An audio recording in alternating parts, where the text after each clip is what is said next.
So yan, magandang umaga mga classmate. Welcome to Mrs. Rugby Channel. Ngayon magbabakuna tayo ng ating mga sisiw. Yung bagong baba natin nung January. Nahatch siya ng January 14 pero binabako na sila mga classmate ng January 15. So samahan niyo ko mga classmate.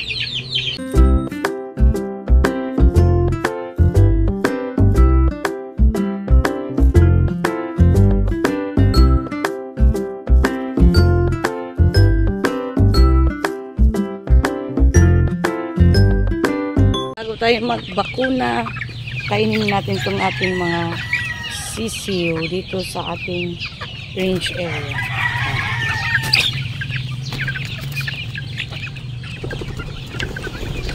Ano sila?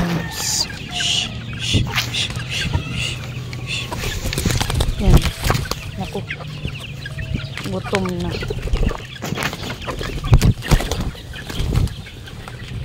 Yan sila.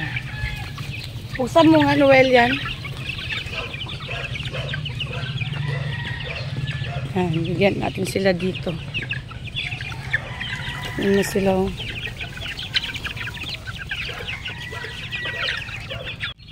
Sila ang classmate. Yan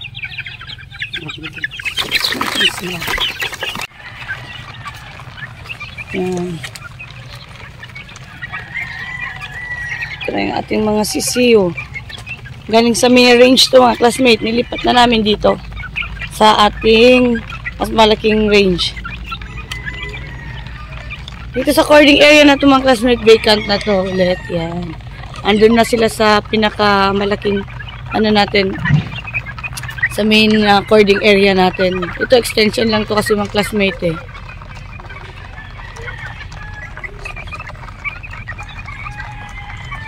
Wala 18 peraso lang to na tipi. Yan sila.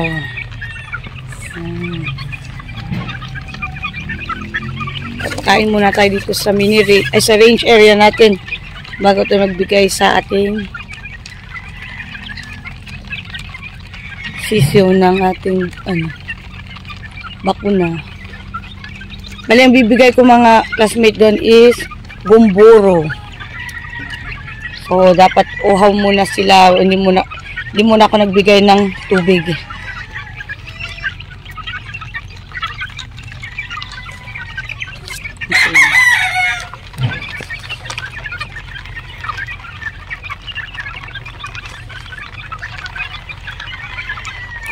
Ayan mga classmate.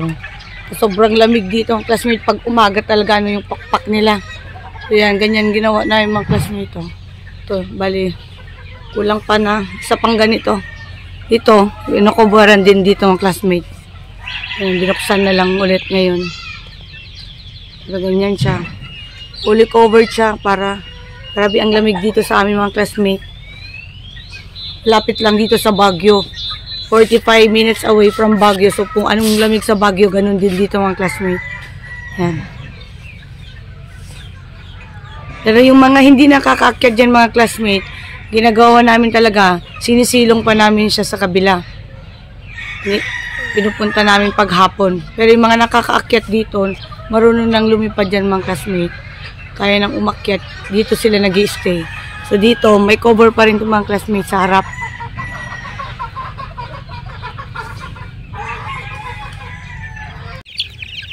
Ito mga classmate, mga hindi nakakaakyat dun sa ano natin, dun sa kabila sa mini range. Kaya dito namin sila pinag-stay. Yan. Kasi yun yung kulungan nila. Sa baba lang kasi sila yan nag-stay mga classmate talaga yan. Cover talaga siya. Okay. Ayan. Ilan lang sila, ito yung mga maliliit pa kasi mga classmate Di pa nila kayang umakyat ng mas mataas. Nila kayang giparin.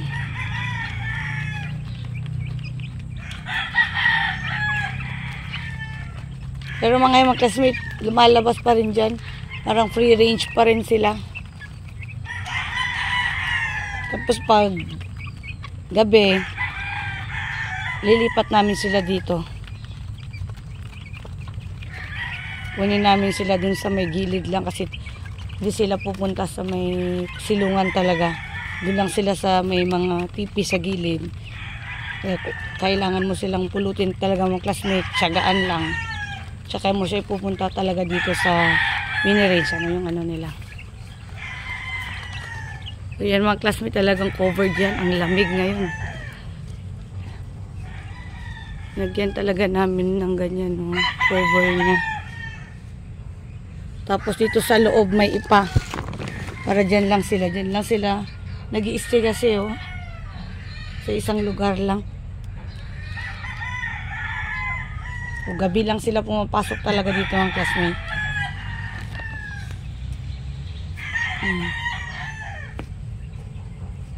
May protection lang sila sa lamig din.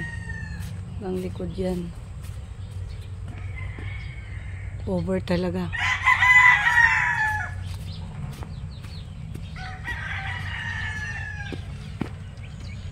A few moments later.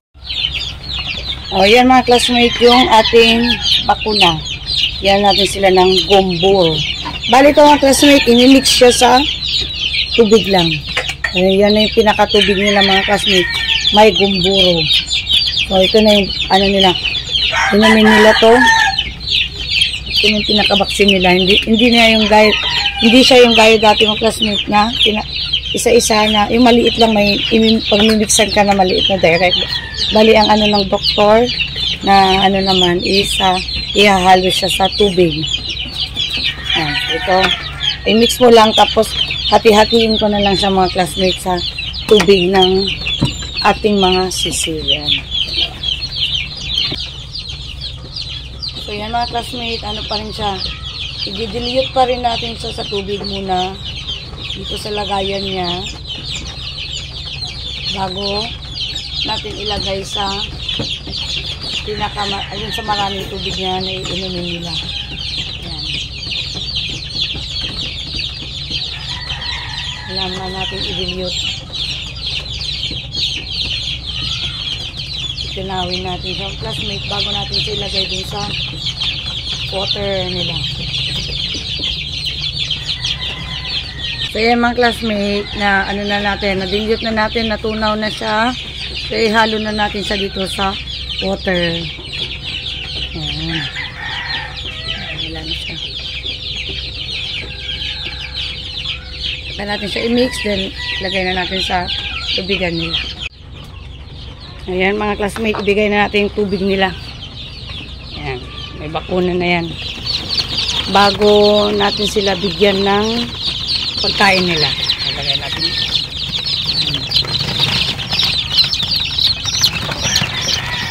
Kaya mga classmate, kailangan talaga wala ka munang ibibigay sa kanila para pagka ano mo, iinom talaga sila. Yan. Uawin mo muna sila mga classmate. Kahit ano, kahit pagkain, wag na muna. Ayan, pagkalagay mo yan, iinom talaga sila.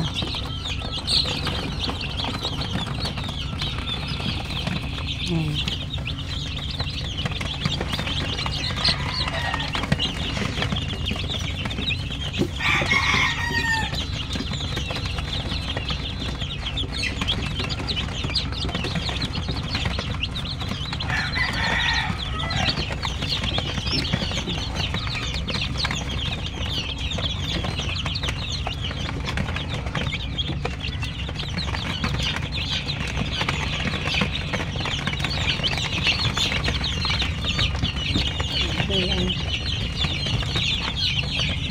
Ayan. Bali 40 plus to mga kasi 48 sila lahat. Ayan.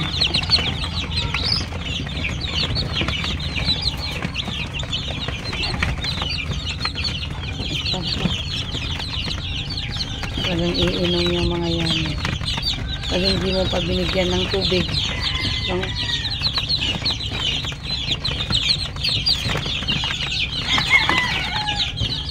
Bigyan na natin sila ng pagkain. Prepare muna ako ang pagkain nila.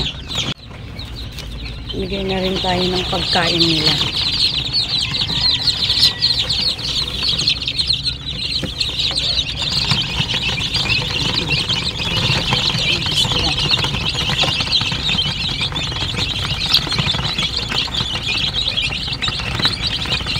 mga classmate, ano to,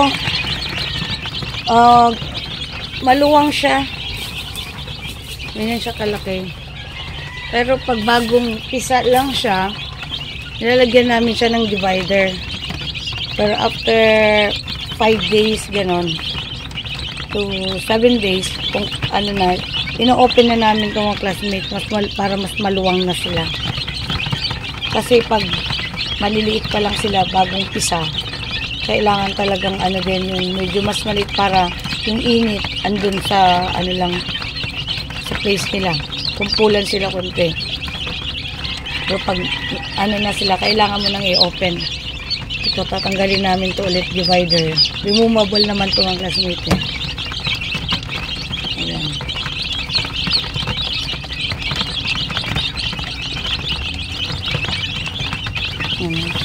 Ayan na sila.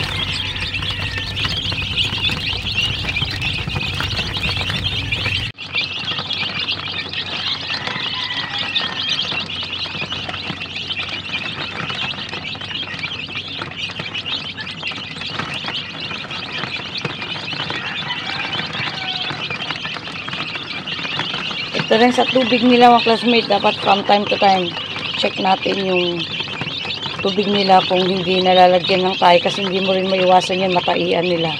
So kailangan tanggalin mo yung mga tayo dito. Kanina may tayo, kailangan tanggalin para hindi nila ma-inom yung mga classmate.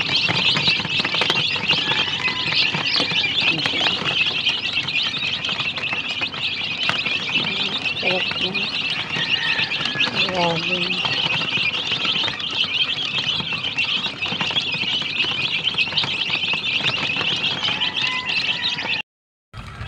So, yun lang ulit mga classmate. Maraming pong salamat. God bless po at mabuhay po lahat ng sabongero.